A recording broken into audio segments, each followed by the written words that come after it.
What's up, my people?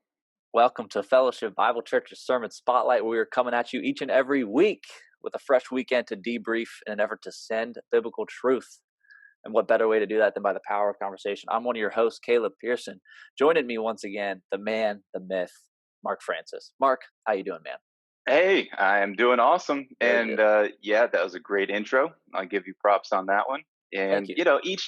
each and every week is slightly different. And just a little side note for us, we do record this podcast in little different times each week, and it is nice and early this morning. So I like the energy. I like the effort. I had to think, somebody's going to be listening to this at 2 p.m. So how do I channel that energy, even though it's 7:45 on a Tuesday morning? But anyway, Absolutely. looking good, man. Is that your recent 4th of July background? What's your 4th of July story? Yeah, believe it or not, I actually saw fireworks. There is lots of fireworks that were canceled, I know, but this was actually really cool. Short story, but my parents, as I was at their house, and they're in a neighborhood it's a nice neighborhood, and they actually put on their own fireworks for their HOA. And the James River is behind this backdrop, if you can't see it.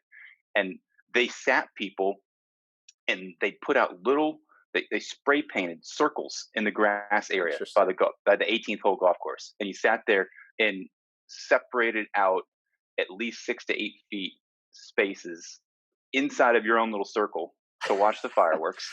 And we're sitting there hanging out, waiting, and then it gets dark, and then all of a sudden the fireworks start going off, and they're literally like 100 yards away. I mean, the fireworks are shooting, like you can see the guys lighting the fireworks. Yeah. And so that's my picture of the day. And all I can think of is, man, if one of those things goes sideways, we're all toast. But right. Yeah. Everybody will hear about it in that case. It was a good time, though. That's too funny. Well, good to see you, my man. Joining us once again, it's been a while, but he's back, pastor of biblical education, Don Den Hartog. Don, how you doing, brother? Doing all right. Good. Thank you for joining us this morning. Did you have any 4th of July ambitions this past weekend? What did that look like for you and Patty? Well, we really didn't, because we had the Saturday night service on 4th of July. So, and with my being on the pulpit, it was focused on that. So we took a little bit of a break from that. I wish we could have done something special, but it was a pretty normal day for us. Sure. Good. Well, I'd love to go ahead and dive into a Sunday in review. Again, thank you so much for our listeners that find us each and every week on YouTube in video form and all over the place in audio form. Pastor Don, you're kind of slotted for this past week and then a couple weeks ahead. Why don't you go ahead and briefly share with us kind of where you were this past week and where we're going to be headed in the weeks to come before we kind of dive into the scripture? Yeah, I think everybody knows that Mark has taken a break from Romans, and had wanted to focus in on the church by the fact that we had all been so separated, and physically we continued to do services, and our worship team did a fantastic job of a lot of work and being able to present services to the body. So in the regathering process, Mark wanted to focus in on the church, and I think we all have a little bit better idea of the importance of the church, especially when distance makes the heart grow fonder. So he wanted to focus in on the church, and he brought out a number of passages that he would like covered in the series, and so John and I each took a look at those, and we started to volunteer for these. So the first 2 messages that I am doing, or have done one now, and then the next one, were from that selection of passages that he had given. The last one that I will do is something that I chose to do on my own, and Mark was real good with that. I think the predominant theme for the entire series, not just my portion, is love. I think love is the predominant theme. I think we see throughout the book of Ephesians, which is about the church, the issues of unity, using your gifts, all of those different factors, it's all sourced in love. We love by serving, we love by using our gifts, etc. So that theme has continued on. Mark's portion in Philippians, others' interest above our own, etc. Again, love seems to be the predominating theme. In First Thessalonians, what we dealt with this last week was that in the context of the event that we call the rapture, we call that, as I mentioned in the message, it's based on a Latin term that's translated for the words caught up in chapter 4, rapturo. And how does that connect with love? Is that in light of his coming, the Apostle Paul is urging alertness and watchfulness. And he says, put on the three things of faith and hope and love. So there's a connection even with study of prophecy, that true alertness for his coming motivates the Christian to exercise love, and the specific ways that he outlines how that's done in First Thessalonians. It's not an exhaustive list, but it's there, and so that's what we focused in on. Yeah. So love by, we love by comforting each other in the hope of his coming. We love by respecting our leaders in the local church. We love by upholding the weak, people that are suffering, and we even love by speaking to the unruly. Paul says to warn the unruly. In other words, we're seeking to bring people that have maybe wandered from the things of God back into fellowship with him. So that's where that's at. Next week, we're going to look in James 2. That's the passage on partiality, where people apparently had been neglecting the poor who had come into their assembly. And James reminds them the very possibility of the poor person actually being very rich in the spiritual realm. And that because of that,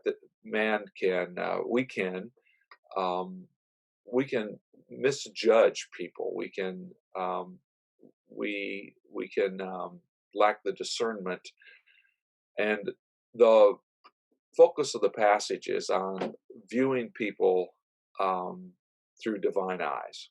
In other words, seeing people as God sees people. And I think, in our present day, as the subject of racism has certainly been elevated and come to everybody's attention, this is a message that is focused to the Christian on viewing believers and unbelievers alike with divine eyes. In other words, to see people as God sees them. So I want to give a bunch of examples of the life of Jesus, how he did that, exemplified that, both with unbelieving people as well as believing people. And again, predominant theme is love, because we love people by seeing people as he sees them, as he classifies them even. So, and then the final message will be on Psalm 133. It's on the beauty of unity and the enjoyment of unity, the pleasantness that it brings to us. It uses imagery of the anointing oil of the Old Testament, and it uses the imagery of the dew of Mount Hermon. And so I want to explain what the imagery is about, and just, it's more as all the Psalms are. The Psalms get us into our emotion. It gets us into the feeling of things. Unity is not only something that we can experience factually, but something that we should experience emotionally, and that's what the Psalm is addressing. So we can go home now, right? We just got 3 sermons right there. Yeah. And Thanks everybody for tuning in this week. We'll see you again in like 4 weeks, because we just got more. That's yeah. No, that's awesome. So Don, I got to ask you this, because I think you and I have had this kind of conversation before, but it seems like that you generally preach, and when you do preach, it's on kind of end times, where it's on prophecy, and I can't remember where we've had that discussion, but you seem to be kind of stuck in that niche, which is great because you have that background, that expertise. Give us a little bit of kind of that background of kind of, first of all, why is that? I mean, where does that passion come from, of kind of the the future and the prophecy focus of stuff. And that's the first part of the question. Then, I mean, do you want to get out of that niche? I mean, do you want to preach on other things as well? You can get into Romans and things like that. Well, as I've mentioned before, I usually give what Mark asked me to do, and Yeah. So there you go. and, and We can that's, blame Mark. well, it's not really a blame. It's really he has requested these things on the pulpit. Yeah. If you would be attending Learning Center throughout the year, you would find that there's a much more balance in my own presentation. Mm-hmm. Mm-hmm. I just finished a series in James, and I have done Philippians, and I've done First Samuel and Second Samuel and First Kings, and so the balance is there over the last 16 years. On the pulpit, it's primarily been there's been actual just the series. If I can remember right, I got to recall that, but the book of Haggai was done in a series. Genesis chapter 1 was done in a series. And not in a learning center class, but also in the pulpit.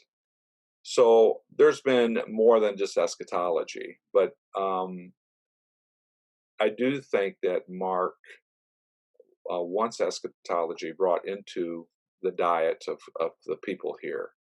And he has knocked on my door on that. Not that he's avoiding it. He's very capable of it, certainly. Yeah. But he certainly wants to give it. So the Olivet Discourse has been given twice. The second time it was at his request. He wanted it repeated. He came to me and actually said that. So I think also the fact, though, that eschatology is widely neglected in today's churches. And when you have a fourth of the Bible that is dedicated to that subject, then Right. then that's a significant thing too. Well, So and for me to kind of think about Mark's question to you, I mean, I remember, coming up through the internship program, being mentored and going out to lunch with you and hearing your heart for eschatology and saying just that, like, this is important stuff to understand, and it's there.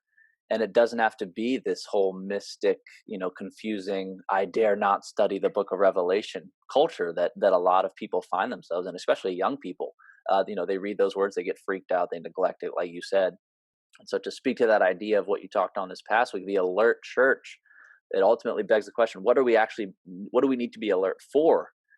It's so much more than just the be alert of the sin around us and the brokenness around us, but what are we actually waiting for, and what are we doing to trust the Lord in that time? And I think that clarity comes, and it's so funny because I do think it's easy to think like, okay, like when Don's preaching, I know I'm going to get the Greek, I know I'm going to get the eschatology. It's like the best reliever pitcher, like in the realm of eschatology in my mind, because pastor of biblical education, he studies this stuff, and your heart behind it is really cool to see.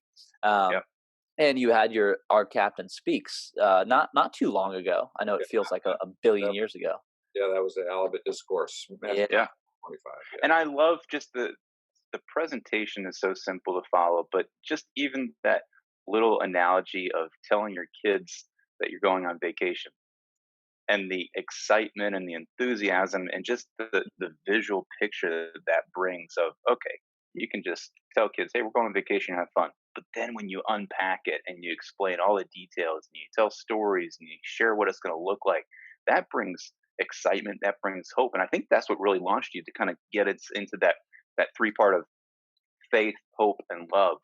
Are the To me, that was the three key things that really stood out, is to break that down into those three categories of faith and hope and love. And isn't that a great way to live?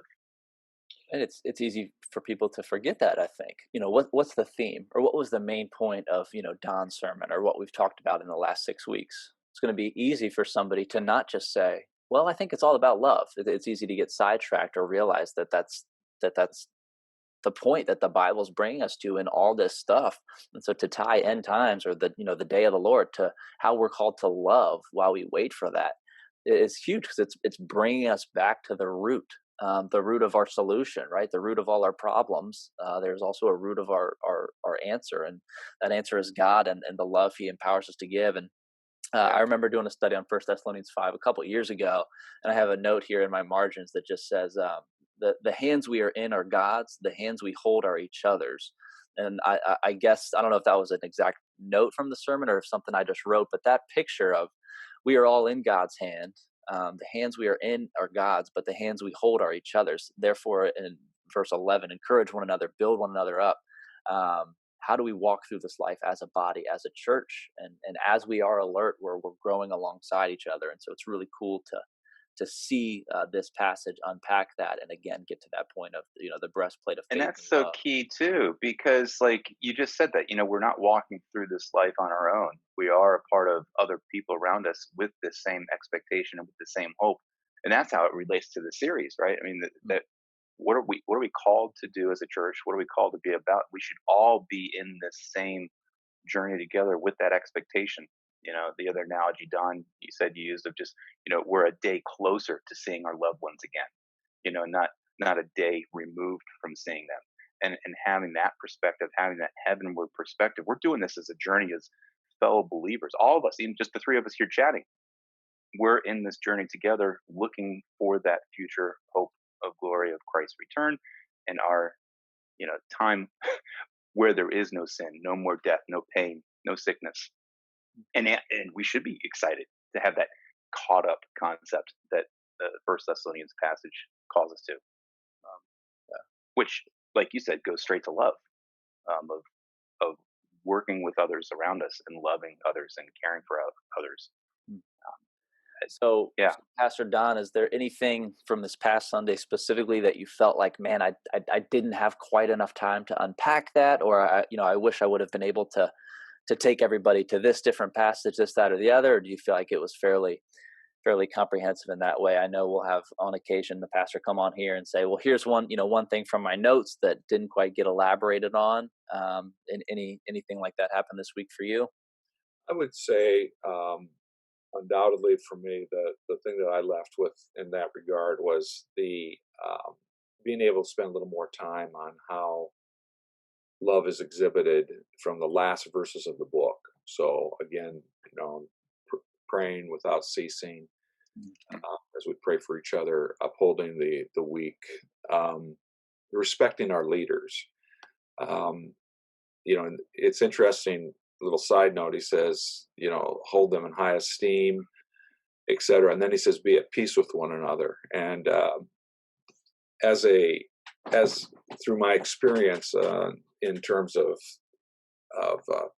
pastoring churches over the last 35 plus years, how much conflict comes from people not doing that. In other words, criticizing elders, criticizing pastors. It's not that they're perfect; they're not, and it's not that they shouldn't ever be.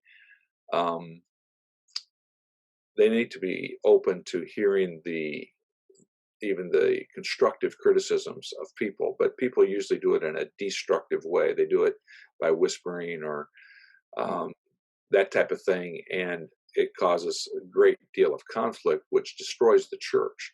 So many times the attitude of people towards the spiritual leaders of the church has a great impact on the church's atmosphere of love or lack of love. So I would have loved to have elaborated on those things more, but yeah, time just didn't to be able Sure. to put it all. So that's the part that I felt got most. I would I would do part if I had second half hour. That's where I'd focus in on. Okay. mm, There you go. mm. That's awesome. I do have one more question for you, Don. Sure. As things begin to open back up in the city of Winchester, what restaurant are you most excited about returning to? What you and Patty, you're in the car, you're talking, you're realizing, wait a second, we can go out to eat again. What's the scoop? Oh boy, we actually enjoy the outdoor venues. So the things that are open up that outside, we prefer that anyway. Okay. So to be in kind of an open cafe type atmosphere, but um, the food we miss the most is the walk zone. We love walk. Walk zone. There Yeah, you go. they're still closed. We during the height of the COVID, we still did takeout with them. We uh, call ahead and they bring it out to your car. But Right. They're just not open. I'm not sure what reason, but that's Huh. the one we miss the most. Yeah. Yeah. Yeah, I feel that. Yeah, Walkstone's awesome, right down the road from the church. But But we've gone out since things are open up a little bit. good. We've gone Village Square one time and some other places. So Yeah. yeah. Super sweet. Cool, cool. All right. Well, Mark, what do we need to discuss before we head out of here? I'm trying to think if there's anything on tap for the schedule. Yeah. Well, baptism service is coming up. That's right. So you can go to the website for those details.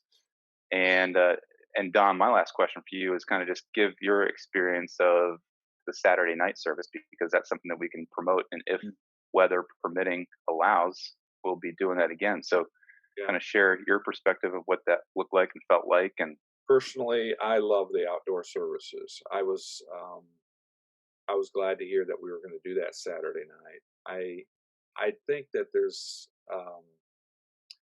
I think there's a spiritual benefit of it, actually, at this time, in light of the issues at stake, in light of the experience we're all dealing with. I think that outdoor venue is actually a gift and a blessing.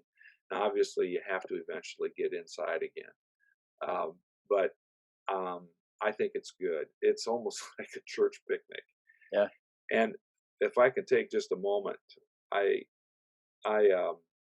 I'm not too shy to admit that I struggle with food. I go up and down on weight probably more than anybody I know.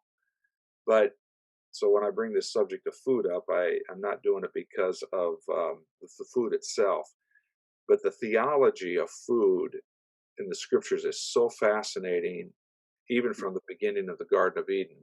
There is a unifying factor of believers eating together. There really is. They can. Somebody once said to me, I'll never forget this. He wrote a thesis on his master's thesis on the subject, and he said, there's a lot of things we'll do with people that we're not at one with. We'll work with them. We'll even talk with them, but we don't want to eat with them. And I never forgotten that. There's something about eating that has a connection. And so when they served the dogs the other night and the chips, yeah, very, very simple meal, but it was good that we gathered for that and sit down, eat together, and then had our worship service together. I really like it a lot. I think it's been good re-entry to do it outside. And that's definitely kind of the hope, is that when we did go outside, we realized we saw the unity that was bringing, I think. And man, how can we replicate that and not bake in the sun? I mean, I realize so because even there, you're dealing with asphalt that's been soaking up heat all along the day, and we're sitting on top of it at night. But I just think it's been I think it's good, and that's not to undermine going back inside. Sure. But well, there's definitely good a benefit of all that, and so that's where we're going in the future, as much as we can, to have those Saturday nights to be outside and Sundays inside. So it's great. Yeah. I'm not trying to promote that we serve a meal each time. I know there's a lot of work and things and expense that's involved in that, but I just thought this last Saturday night it was a good thing. Yeah, just a good experience. So and you're right. We cannot provide food every single week, but maybe every now and then we'll slip it in there if we can, and that'll be something good to do. So yeah, awesome. Absolutely. Awesome. Well, Mark and Don, thank you so much for being here to talk through everything. Just a reminder to all our listeners, thank you so much for returning each and every week to learn more about, Fellowship Bible Church, our mission, and learning a little bit more about the teaching pastor behind the pulpit, so to speak, in the middle of the week. I hope it's been an encouragement to you. As a reminder, you can go to fbcva.life/sermon spotlight or find Fellowship Bible Church's YouTube channel, the Fellowship Fam Facebook page. We're all over the place, and that's a good thing. Hopefully we're easier and easier for you to find. The fact of the matter, everybody, is that sermons are not meant to just take an hour, but rather transform a lifetime. Until next week, much love and God bless.